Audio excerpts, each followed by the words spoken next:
Yes, reka twongere tubahe ikaze bakunzi ba Kigali Real News, ni updates aho tuje kureba uko umutekano ku butaka bwa Repubulika ya Demokarasi ya Kongo uhagaze nyuma y'iraswa rikomeye cyane rya Poezeho biturutse kuri drone za AFC/M23. Ese benshi bakomeje kwibaza izi mbaraga AFC/M23 bazikuye hehe? Abandi bati igihe kirageze ngo gutabarwa kwa AFC/M23 ndetse na MRDP twirwaneho kugerweho. Ni byagiye bitangazwa n'abatari bakeya, ndetse magingo ya ibintu bikaba bimaze kuba ibindi ni mu gihe kandi kubaka ibikorwa ibyo twakwita nk'amabase militaire bikomeje kugenda byiyongera, aho Karehe huzuye base militaire ikomeye cyane bivuga ko ari ya AFC/M23. Impamvu nyamukuru magingo ya nuko bivugwa yuko ubu tuvugana AFC/M23 yahinduye ingamba kandi bidatinze bashobora kubona umuyobozi mushya w'iri huriro rya AFC/M23, ariko rikazaba rihumbiyemo noneho n'indi mitwe igiye itandukanye, aho hari umutwe ugiye kuvuka wa Rikare turi gukurikirana kugira ngo tuzawubagezeho, ndetse si uyu mutwe uzavukira wa Rikare, hari n'umutwe twagiye tubabwira bita MDKC ukorera Katanga, ndetse na MRDP twirwaneho. Bivugwa ko MRDP twirwaneho igiye guhabwa Uvira.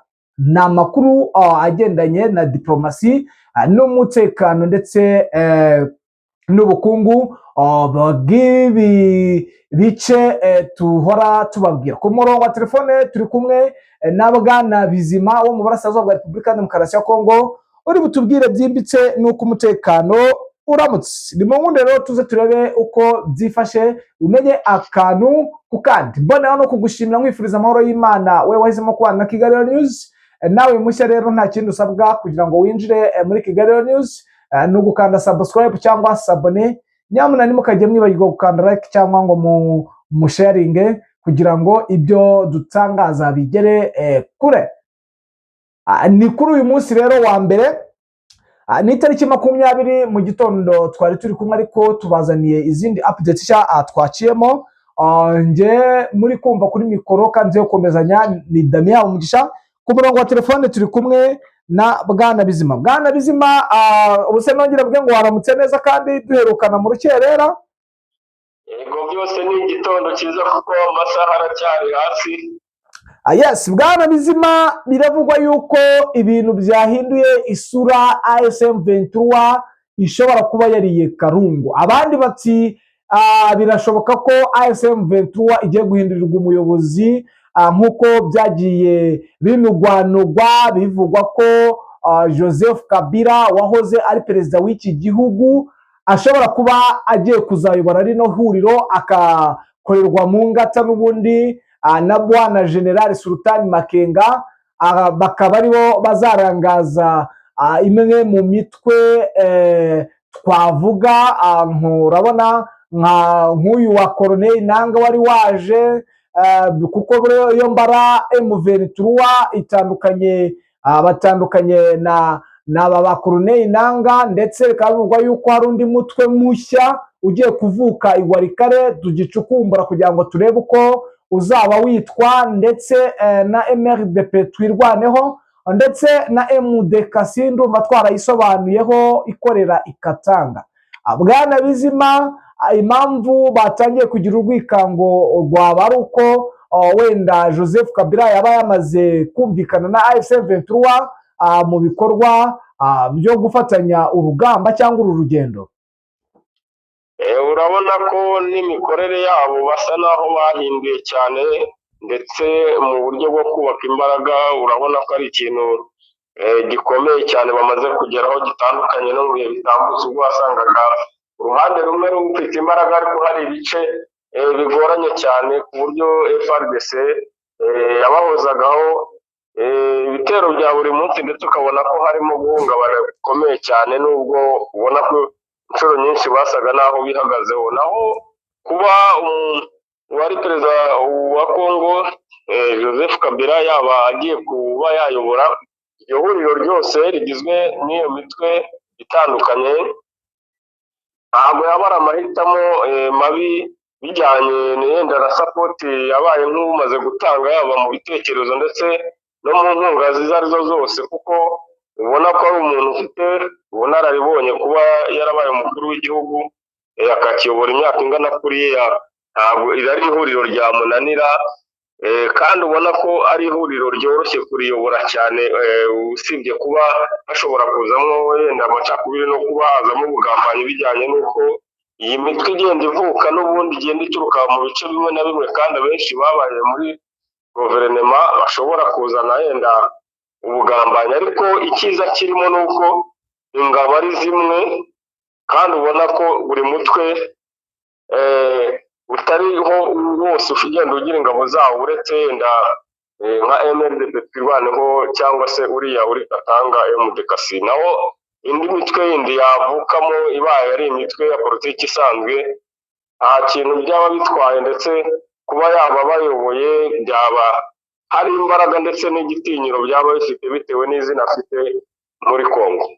Yes, biravugwa yuko AFC M23 na MRDP twirwaneho ku munsi w'ejo bakoze agashya, amahanga akaba yatangiye kugira ubwoba. Ubundi nyirizina ikintu cyabayeho nyuma y'uko ku itariki 18 Lawrence Kanyuka yahamagaye cyangwa yatabaje avuga ko FARDC ikomeje kugaba ibitero mu bice bya Minembwe ndetse na Masisi, ndumva twarabitangaje, ukaba bitubwiyeho. Bwana Bizima, niki cyabaye cyatumye isi cyangwa abantu bose bakangarana kuri Pwezero?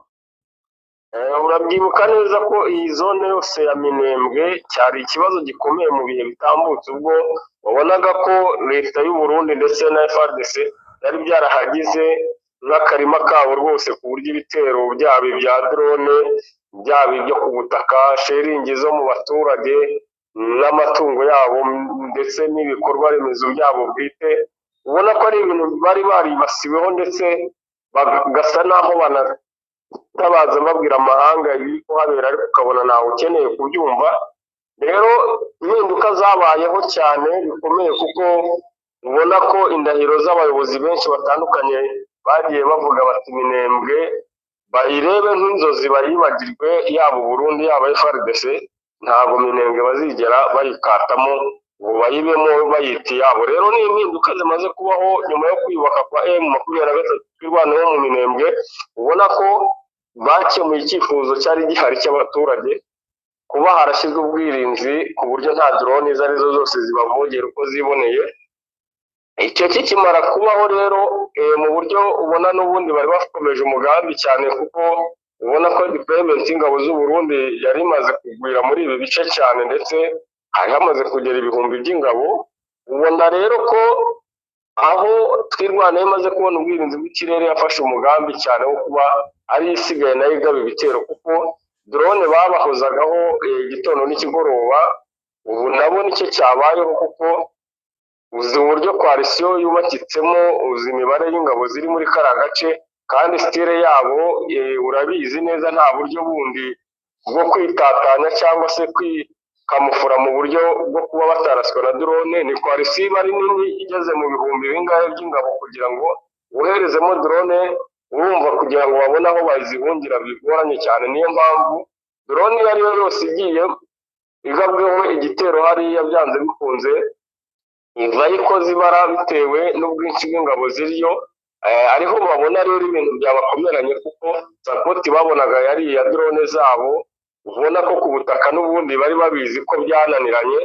Ubu rero barimo barakubitirwa ku butaka bakanakubitwa na drone. Ni ikintu ubona ko iyi koalisiyo cyayihahamuye cyane, ku buryo bikomeje gutya ndetse no mu minsi iri imbere hashobora kubamo gukuringa bakerekeza muri Baraka no hasi umujyi wa Uvira, kuko ubona ko ikijyanye n'imirwanire muri kino gice cya Minembwe gisa naho iyi koalisiyo cyayibereye imbogamizi cyane, kuko harimo gupfusha, gukomereka cyane, mbese ku buryo ubona ko muri situasiyo ijyanye na operasiyo bafite imibereho mibi cyane. Bwana Bizima, biravugwa yuko umujyi wa Uvira harimo bombardoma kuri koalisiyo n'ubundi iyoboye uno mujyi wa Uvira bitewe n'uruhurirane rw'abasirikare.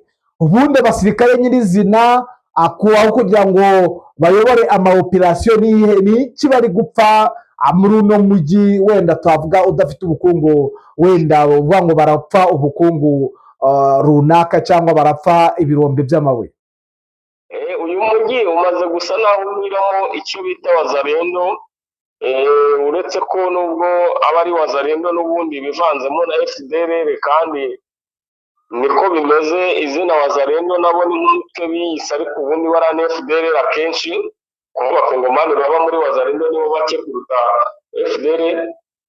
Uyu mujyi rero ugizwe nabo benshi cyane, akiyongeraho ingabo za FARDC, kandi izo zose zimenyerewe mu buryo bwo kutagira disipurine, bwo kuba bambura abaturage, bagenda bapfa imisoro y'ibyo basoresha n'ibindi byinshi. Rero nyuma y'uko ubona ko n'ubundi hari force zabaye nk'izituruka mu ndondo zikerekezamo hano hasi, ubona n'ubucucike bw'ingabo ziri muri uyu mujyi wa Uvira, ndetse harimo n'ingabo z'u Burundi zitakisa naho zumvikana neza na wazalendo cyangwa FARDC, kuko bagiye bakunda gushinjanya ubugambanyi inshuro nyinshi. Ibi rero byabaye nk'aho bisa n'ibitezamo umwuka mubi, ku buryo isaha n'isaha mu masaha y'ijoro akenshi ujya kumva havuza amasasu utazi impamvu yayo, ndetse agatera gukangarana ku mpande zimwe. Niba bikozwe na wazalendo, ubwo ni ukuvuga ngo force ya FARDC aho iri cyangwa abarundi bahita barasa basubiza amasasu mu cyerekezo batazi ngo urasharashe bigenze gute. Ni ibintu rero bikunze kubaho cyane, kuko iyo bibaye gutyo, kubera nta komunikasiyo nyinshi baba bafitanye kuri izi ngabo, yaba ari wazalendo cyangwa FARDC n'ingabo z'u Burundi, ntabwo hana amakuru byihuse kubaho. Buri wese atangira gutekereza ko yaba ari M23 yinjiye muri uyu mujyi wa Uvira, ugasanga amasasu avugiye mu bice bitandukanye adafite impamvu, bijyanye n'akavuyo ka wazalendo na izi ngabo za FARDC zikunze kugira iyi ngeso yo kurasubiza. Bwana Bizima, ibivugwa ko abaturage bo mu mujyi wa Uvira batangije imyigaragambyo byaba ari ibihuha, bitewe n'uburyo ki bivugwa ko batangiye gukora imyigaragambyo babwira ingabo zo gukura akajagari muri uno mujyi? Bimaze igihe barabivuze cyane, ariko ntibyabasha guhabwa agaciro, kuko ubona ko uyu mujyi usa n'udafite ubuyobozi, kandi ubona ko kwita ku baturage barimo ariko gakeya kuruta ibindi byose bikorerwamo.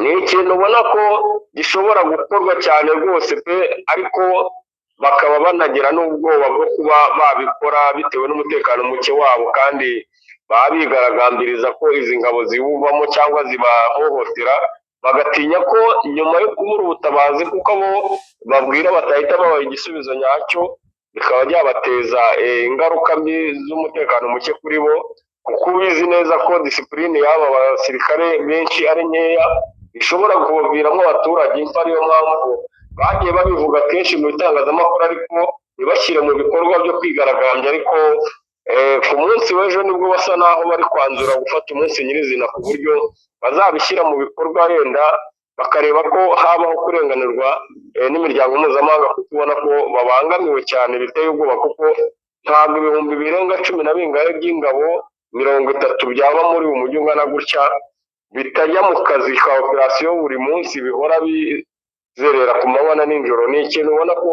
kibangamiye abaturage ku rwego rwo hejuru. Bwana Bizima Jean-Jacques Perusi, uyu ni guverineri wa Sud Kivu kuri kote ya FARDC, mu minsi yashize yari yatumijwe i Kinshasa.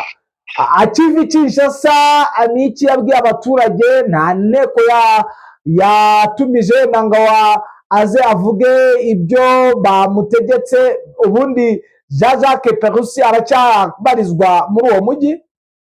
Uyu mujyi niyo yagira amahame cyangwa ibyo yemeza avuga, yabivugira ku bitangazamakuru cyangwa se mu nyandiko zanditse, kuko ntabwo yabasha kuwuhagararamo avugana n'abaturage, kuko bagiranye amakimbirane cyane kuva muri kijya gihe hazaga b'abanyamurenge bita utugara muri uyu mujyi wa Uvira. Abaturage benshi cyane baramamaye, baranarakara cyane, baravuga bati ibi tuzaniye ntabwo ari byo byari bikenewe, ahubwo inshingano zawe waraziretse, ugerekaho kuba uduta muri uyu mujyi ukarara mu mahanga mu buryo bw'uko nawe wizeye ko nta mutekano uhari, ndetse kandi twebwe tukaba dusa naho nta wundi utureberera. Ni umuntu ubona ko atazi hano ngo bimuhire, kuko n'izi ngabo zihari zaba iza Wazalendo na FARDC harimo bamwe batamwumva ndetse bamubara nk'umugambanyi badakeneye kuba bamubona muri uyu mujyi wa Uvira. Rero ibyo yatangaza byose yabivuga abyanditse cyangwa mu itangazamakuru, ariko nta nama yakoresha muri uyu mujyi kuko ubona ko n'ubundi asa n'utawubamo. Yes, bwana Bizima, rero sinzi nimba hari izindi update ziri gucaracara wenda ngo ugerageze utwa updating.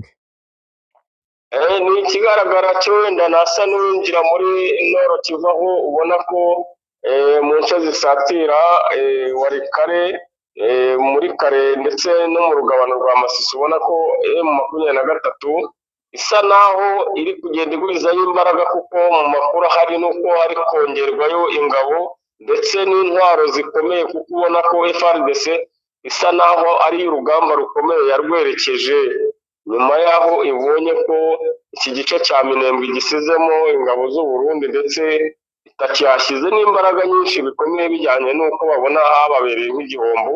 Ubona ko Warikare isa naho izitiwe cyane n'ingabo nyinshi za FARDC na FDLR, nazo basa naho bahaye amakuru ko ariyo finale yazo, kuko ubona ko FDLR zibaye zikuwe muri Masisi nk'uko zayivanywemo zikerekezwa Kare ikavamo, zikaba zisa n'iziri kwinjira muri Warikare. Urumva ko ziri kurwana nk'amasigamana ari ubwa nyuma, bigaragaza ngo baramutse batakaje ibyo bice FARDC ishobora kuba itakwishimira kubana nabo muri ziriya ntara zindi, bijyanye n'uko ubona ko nabo bamenyereye muri izi zone Masisi ndetse Kare arizo FDLR yabayemo imyaka myinshi, kandi ubona ko operasiyo yabo ari ikunze kubera bitewe n'imiryango n'ibikorwa bafite kubw'imyaka myinshi bamaze.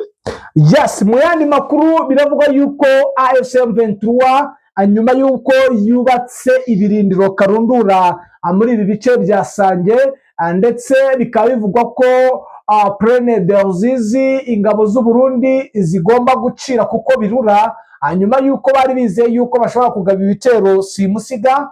Biragaragara yuko AFC/M23 yatangiye gukora ibikorwa bikomeye cyane, ubona yuko yujuje n'indi bassin militaire mu gace ka Karehe. Kukwiyubaka ndetse kuragaragaza ko bafite umuterankunga nk'uko twababwiye, ndetse bigaragaza ko imikoranire hafi na Joseph Kabila yaba yatangiye kujya mu buryo, akaba ariyo mpamvu habayeho impinduka zigiye zitandukanye. Ngayo nguko rero bwana Bizima, reka mushimire mwifuriza kugubwa neza, n'ubundi update zo nakagaruka turi busubire mu masaha ari imbere. Namwe bakunzi ba Kigali News, gutabarwa kurageze igihe twahereye tuvuga dutangaza. Abantu bose nimuhaguruke nk'uko nakomeje ngenda mbivuga, abari imahanga abari hehe na hehe, muhaguruke mutabare ubwoko bw'abanyamurenge bwari bwarabaye isibaniro ndetse n'akaga gakomeye ka leta y'Kinshasa ndetse na leta y'u Burundi. Ciao, mboneraho kwihanganisha abarwayi n'abari muri zone y'intambara n'abatameze neza muri rusange. Imana ikomeze ibane namwe.